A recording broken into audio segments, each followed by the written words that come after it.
Bonjour à tous et bienvenue dans ce nouveau numéro de Getigo sur Tout TV Africa. Nous démarrons ce bulletin d'information avec le Niger. Sogea Satom, le groupe français du secteur des bâtiments et travaux publics, a annoncé son départ définitif du Niger. Pour nombreux, ce départ s'inscrit dans le cadre de la réorganisation stratégique des activités du groupe en Afrique de l'Ouest. Ceci afin de se concentrer sur d'autres marchés jugés plus prometteurs. Alors que la société française a dirigé ses machines et appareils vers le Tchad, des sources indiquent qu'elle a laissé derrière elle, c'est-à-dire au Niger, des chantiers non achevés dont le tronçon reliant l'université André Salifou au centre-ville de Zinder.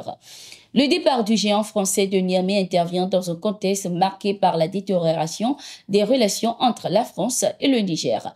Implantée depuis 60 ans et première entreprise des BTP au Niger, Sogea Satom avait annoncé la suspension de ses activités après le coup d'État au Niger le 26 juillet. Le 31 décembre 2023, les autorités militaires de la transition ont rompu le contrat d'affermage de la société française Veolia. Cette décision a également entraîné la nationalisation de la CNE, société chargée de l'exploitation des eaux du Niger, filiale du géant français de l'assainissement et de l'environnement.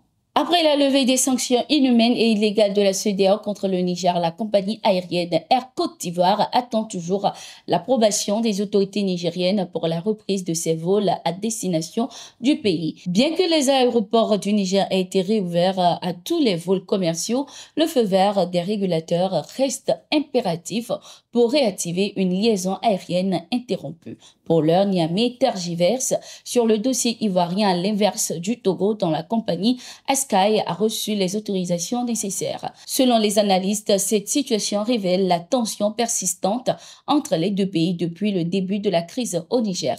En août 2023, Air Côte d'Ivoire avait pris la décision de suspendre ses vols suite à la demande de l'État ivoirien d'arrêter toutes les transactions commerciales et financières avec le Niger, en conformité avec les sanctions de la communauté économique des États de l'Afrique de l'Ouest, CEDEAO. Lors de la première rencontre de l'année 2024 entre le gouvernement et les partenaires techniques et financiers PTF ce 7 mars 2024, le Premier ministre du Burkina Faso, Joachim Apollinaire de Tambela, a convié ceux-ci à mieux travailler afin d'assurer la pleine souveraineté du Burkina Faso. Je pense qu'il nous revient de réfléchir fondamental si nous voulons réellement nous entraider ou c'est autre chose. Nous, ce que nous cherchons de vous, c'est de nous fournir de l'aide qui peut nous aider à nous passer de l'aide pour devenir des partenaires. Quand vous aidez quelqu'un qui n'arrive pas à s'en sortir, vous-même, vous ne vous enrichissez pas. Nous ne voulons plus du saupoudrage. Nous voulons que quand vous dites que vous nous aidez, après la phase de l'aide, qu'on puisse dire voilà en quoi il y a eu comme émancipation des citoyens. Nous voulons que les partenaires internationaux interviennent dans les domaines structurants de l'économie. Nos priorités, c'est la sécurité, la refondation de l'État et le développement. Si les élections peuvent nous aider à refonder notre État, si les élections peuvent emmener le développement, nous les organiserons le plus tôt possible, a-t-il laissé entendre.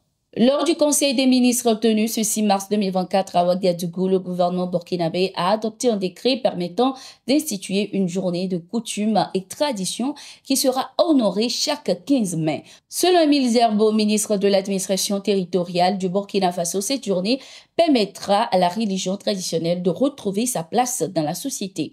Notons que le ministère de Développement industriel, du commerce et de l'artisanat a de son côté adopté un décret portant création et mise en place d'une société dénommée Marena Raffinerie d'Or au Burkina Faso. Cette mise en place permettra de recruter plus de 70 personnes travaillant en temps plein, réduisant ainsi le chômage et également lutter contre la fraude constatée dans le secteur minier. Les forces armées nigériennes ont neutralisé ce 7 mars 2024 plusieurs terroristes et détruit une quantité importante de leur matériel d'équipement logistique à Atambi, localité située à l'ouest de la région de Tillabéri. Selon les sources, les vecteurs aériens nigériens ont mené une surveillance constante de l'espace aérien et ont fini par détecter avec précision les mouvements terroristes dans le secteur d'Atambi sur la rive droite du fleuve Niger.